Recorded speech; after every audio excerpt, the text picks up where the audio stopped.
Hello friends, விவசாய நண்பர்கள் அனைவருக்கும் வணக்கம். ஸோ நம்ம வந்து ஒரு 3 நாளைக்கு முன்னாடி வந்து ஒரு பதிவு போட்டிருந்தோம். மிளகா வந்து எப்படி ஏர் ஓட்டி நம்ம பார் ஓட்டி மிளகா நாற்று வாங்கி நடுறது அப்படின்னு.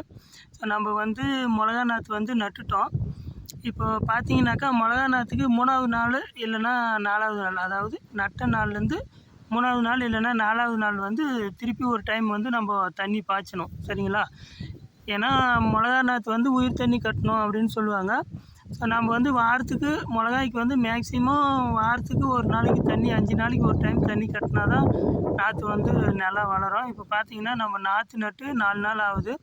ஸோ இன்றைக்கி வந்து இப்போ நம்ம வந்து உயிர் தண்ணின்னு சொல்கிறாங்களே, அந்த மாதிரி தண்ணி வந்து நம்ம 2வது தண்ணி கட்டுறோம்.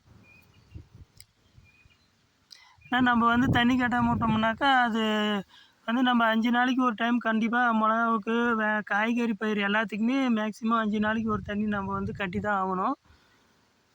இப்போ பார்த்தீங்கன்னா நம்ம வந்து மிளகாய்க்கு வந்து இப்போ 3வது நாள் வந்து தண்ணி பாய்ச்சிரும். வந்து மிளகா நாற்று வந்து 30 சென்ட் போட்டிருக்கோம்.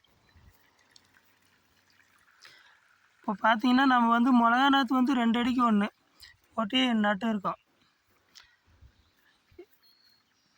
இப்போ வெண்டை நடுறதுக்கு வந்து உழவு ஓட்டி வச்சுருக்கோம்.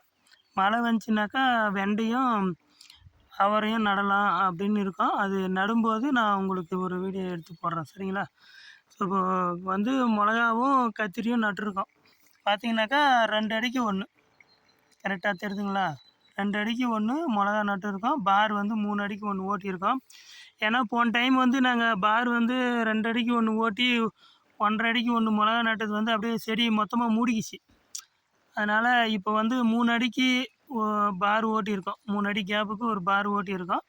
மிளகா வந்து 2 அடிக்கு 1, 2 அடிக்கு ஒரு நாற்று அப்படின்னு நட்டு இருக்கோம். கத்திரி வந்து மேலே நட்டு இருக்கோம். கத்திரிக்கும் நாளைக்கு தண்ணி கட்டணும்.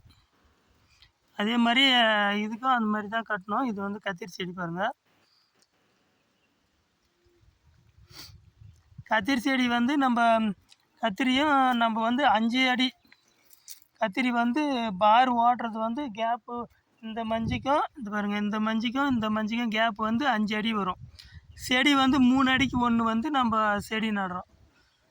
ஏன்னா போன டைமு இதுவும் இதே மாதிரி தான் நம்ம கம்மியாக ஓட்டி நட்டு எல்லாமே புதார் மாதிரி ஆயிடுச்சு. காய் அறுக்கிறதுக்கு களை பறிக்கிறதுக்கெல்லாம் ரொம்ப கஷ்டமாயிடுச்சு, மருந்து அடிக்கிறதுக்கெலாம். அதனால தான் இந்த முறை கொஞ்சம் தாராளமாக ஓட்டலாம் அப்படின்ட்டு 5 அடிக்கு ஒரு 7 ஓட்டி 3 அடிக்கு நாற்று வந்து நட்டுருக்கோம், சரிங்களா? ஸோ இதுக்கு வந்து நாளைக்கு தண்ணி கட்டணும். இப்போ இன்றைக்கி வந்து மிளகாய்க்கு தண்ணி கட்டின்னு இருக்கோம். ஸோ அந்த மாதிரி நம்ம சேனலை சப்ஸ்கிரைப் பண்ணாதவங்க சப்ஸ்கிரைப் பண்ணிக்கங்க, லைக் பண்ணுங்கள், ஷேர் பண்ணுங்கள். அப்படியே நம்ம விவசாயத்துக்கு ஒரு லைக் போட்டு விடுங்க. Okay friends, thank you.